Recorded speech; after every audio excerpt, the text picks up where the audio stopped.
Bienvenue dans cette nouvelle édition du QG News. Voici les titres de l'actualité. L'ONU lève les sanctions contre l'Érythrée, une décision qui met fin à l'embargo sur les armes qui visait le pays, les interdictions de voyage et gel d'avoirs. Le pays était accusé de soutenir les djihadistes en Somalie. Fin du forum des 45 ans de la Banque ouest-africaine de développement ce 15 novembre, un événement qui a eu lieu à Lomé au Togo. Principal défi pour la banque, le développement de l'énergie solaire dans les pays de l'UEMOA. Et puis, découverte de la galerie Konango à Brazzaville, au Congo, une galerie fondée par le sculpteur Benoît Konango. Aujourd'hui, son fils se bat pour sauver ce patrimoine qui attirait autrefois les touristes étrangers. Levée des sanctions diplomatiques de l'ONU contre l'Érythrée, des sanctions en vigueur depuis 2009. Une décision qui intervient après l'accord de paix avec l'Éthiopie et un réchauffement des relations avec Djibouti. La résolution a été adoptée à l'unanimité. Elle lève l'embargo sur les armes, interdiction de voyage ou encore les gels d'avoirs. Angèle Noménio.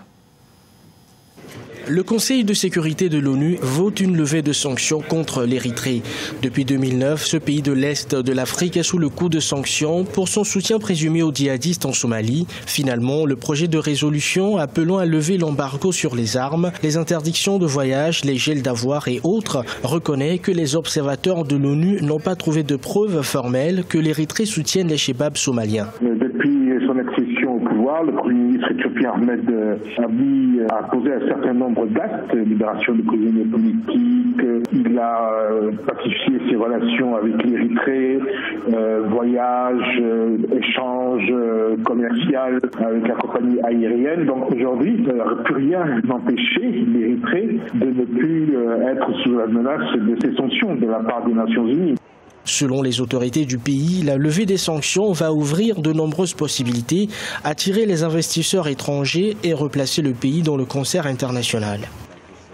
Ça refait de l'Érythrée un pays fréquentable. Quand vous n'êtes plus sanctionné par les Nations Unies, vous redevenez un pays fréquentable. Vous pouvez imaginer pouvoir normaliser vos relations avec des pays tiers qui, eux, disposent d'un certain nombre de moyens financiers qui peuvent vous aider à relancer votre économie. Ancienne province de l'Éthiopie, l'Érythrée a déclaré son indépendance en 1993 après avoir refoulé les troupes éthiopiennes de son territoire 2 ans plus tôt. Les deux pays se sont livrés entre 1998 et 2000, une guerre qui a fait 80 000 morts, notamment en raison d'un conflit frontalier.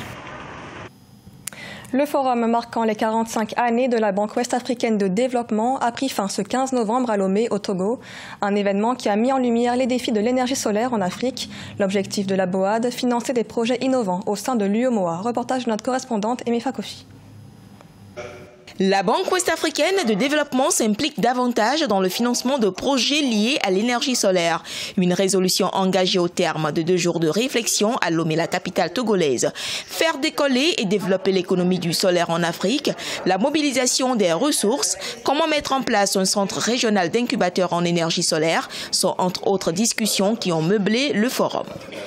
Notre plan stratégique qui a commencé en 2015 et qui va prendre fin en 2019 et le nouveau plan stratégique qui est en cours d'élaboration, eh bien, vont certainement mettre l'accent sur les énergies renouvelables et poursuivre, n'est-ce pas, le financement du secteur de l'électricité d'une manière générale, mais en mettant l'accent sur les énergies renouvelables. Entre 100 et 150 milliards de francs CFA sont prévus chaque année pour la promotion des énergies renouvelables, dont le solaire. Pour la BOAD, le défi est surtout de trouver des projets innovants à financer au sein de l'UEMOA. 45 ans pour nous, c'est déjà 1300 projets financés pour 5000 à peu près 5500 milliards de francs CFA. La question climatique est devenue une nouvelle préoccupation qu'il faut intégrer maintenant dans nos actions. Le forum de la BOAD sur l'énergie solaire a par ailleurs été marqué par la remise du prix d'excellence au concours Start-up et de la meilleure photographie sur les projets financés par la banque en Afrique. La BOAD est la banque régionale de financement de l'Union économique et monétaire ouest-africaine qui comprend le Togo, le Bénin, la Côte d'Ivoire, la Guinée-Bissau, le Sénégal et le Mali, avec un taux de croissance de 6,5% en moyenne. Au Burkina Faso, les récoltes pour la campagne agro-pastorale 2018-2019 sont prometteuses, en raison notamment des pluies abondantes, et ce, malgré la prolifération des chenilles légionnaires d'automne, des insectes qui menacent les récoltes. Reportage de notre correspondant Jean-Paul Ouedraogo. Avec une pluviométrie des plus satisfaisantes, le Burkina Faso enregistre pour la période 2018-2019 une campagne agricole satisfaisante. Et en attendant la fin des récoltes, ces résultats pour les autorités sont à mettre à l'actif des efforts combinés des acteurs du secteur, mais aussi de la vulgarisation des semences de qualité. La campagne agricole 2018-2019 s'achève sous de meilleurs auspices. Je tiens à féliciter les techniciens du département pour la vulgarisation continue des bonnes pratiques agricoles. Je les exhorte à maintenir le cap pour l'atteinte des objectifs de production de la campagne agricole de saison sèche. En dépit des menaces de la chenille légionnaire d'automne et de quelques pertes occasionnées par les inondations dans la région du Sourou, les prévisions restent bonnes. Sur 5 800 000 tonnes de céréales attendues, 4 957 000 tonnes ont été récoltées, soit une hausse de 21% comparativement à l'année précédente. Après le bilan de la campagne, il y a le problème de la conservation, de la transformation, qui sont des problèmes qu'il faut vraiment tenir compte, le problème de la gestion post-récolte aussi, parce que les paysans perdent beaucoup de quantités énormes de leur production lors de ces récoltes-là également. Parce qu'ils n'ont pas des moyens, des outils par exemple pour décortiquer le maïs, etc. La campagne, pour rappel, a vu l'attachement des autorités à un encadrement agricole de proximité. Pour la seule année 2018, plus d'1 milliard de francs CFA ont été investis dans la mobilité du personnel d'appui conseil, ce qui a permis d'impacter positivement la diffusion des paquets technologiques auprès des agriculteurs. La Côte d'Ivoire, premier producteur d'anarcade au monde, ambitionne de transformer localement 50% de la production contre seulement 6% actuellement. Pour cela, le pays compte sur l'équipementier local. Reportage de notre correspondant Olivier Conan. Vers l'augmentation du volume d'anacarde transformé en Côte d'Ivoire.